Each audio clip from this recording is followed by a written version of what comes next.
తీసుకున్నారు.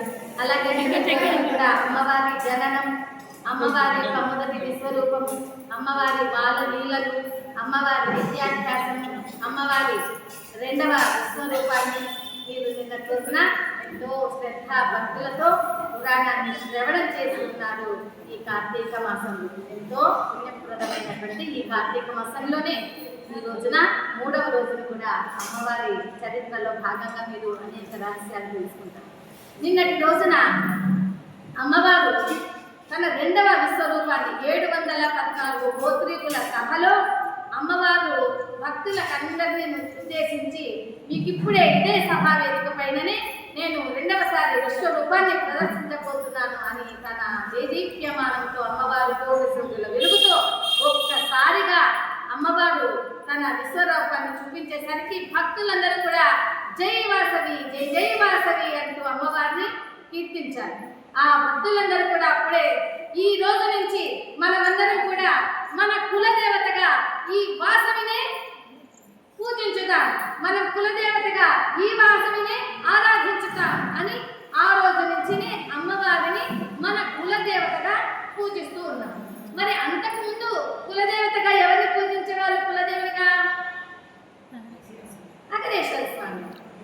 అమ్మవారి కంటే ముందు మనము నగరేశ్వర స్వామి వారిని కులదైవంగా పూజించేవారు. అయితే ఎప్పుడైతే అమ్మవారు తన రెండవసారి విశ్వరూపాన్ని ప్రదర్శించిందో ఆ విశ్వరూపాన్ని చూసిన కనులారా గాంచిన ఆ భక్తులందరూ కూడా ఆ రోజు నుంచినే వాసవిని మన ఆర్యవైశ్య కులదేవంగా మనము ఈనాటికి పూజిస్తూనే ఉన్నాం.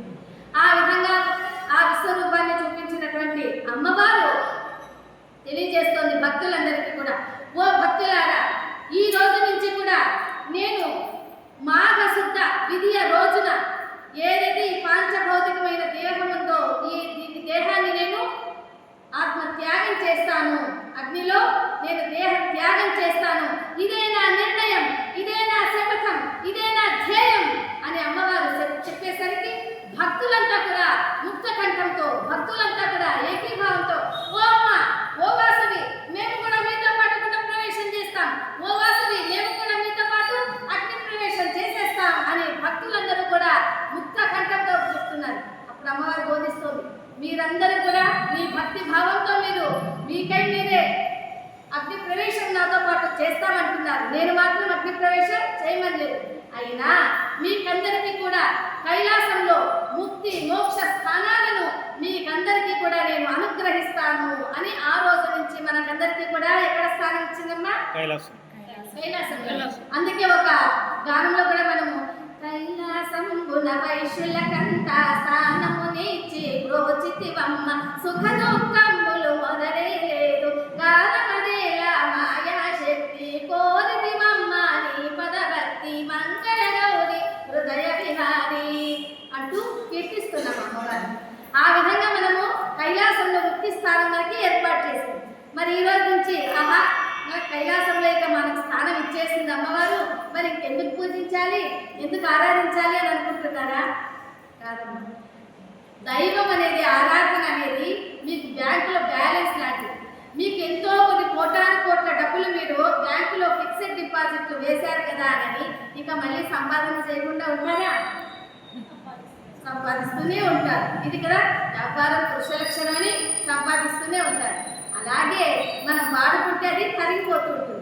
అలాంటి బ్యాంక్ బ్యాలెన్స్ లాంటిది పుణ్యం కూడా. మనం పుణ్యం ఉంది కదా అని ఆరాధన చేయకుండా, భక్తిగా ఉండకుండా, పూజ, నోము, వ్రతము ఇవన్నీ కూడా పురాణ శ్రవణాలు చేయకుండా ఉంటే మన పుణ్యం ఏమైపోతుంటుంది? మీరు ఏ విధంగా అయితే డబ్బులు డ్రా చేసేస్తుంటారో ఎక్కడికి వెళ్ళి, అలాగా పుణ్యం కూడా అలాగే డ్రా అయిపోతూ ఉంటుంది. కనుక ఎప్పుడు కూడా మనం పుణ్యాన్ని సంపాదించుకుంటూనే ఉండాలి. కనుకనే మనం ఆరాధన చేస్తూనే ఉండాలి. కొంతమందికి ఏదైనా పూజలు చేయండి అని అన్నాం అనుకోండి, ఏదైనా వాళ్ళకి జ్యోతిష్యంలో కానీ ఏదైనా జాతక దోషాలు ఉన్నప్పుడు మీరు పూజ చేయండి అని అన్నాం అనుకోండి, వెంటనే వాళ్ళు అడిగే క్వశ్చన్ ఏంటి? ఎంత కాలం చేయాలి, ఎన్ని రోజులు చేయాలి, ఇంకా పూజ మొదలే పెట్టలేదు, ఎంత కాలం చేయాలి. మరి మనం కూడా అలాగే ఎంతకాలం ఇలా భోజనం చేయాలి? అవునా, మనం కూడా ఎంతకాలం భోజనం చేయాలి? ఇంకా మన ఒంట్లో శక్తి చైతన్యం ఉన్నంత వరకు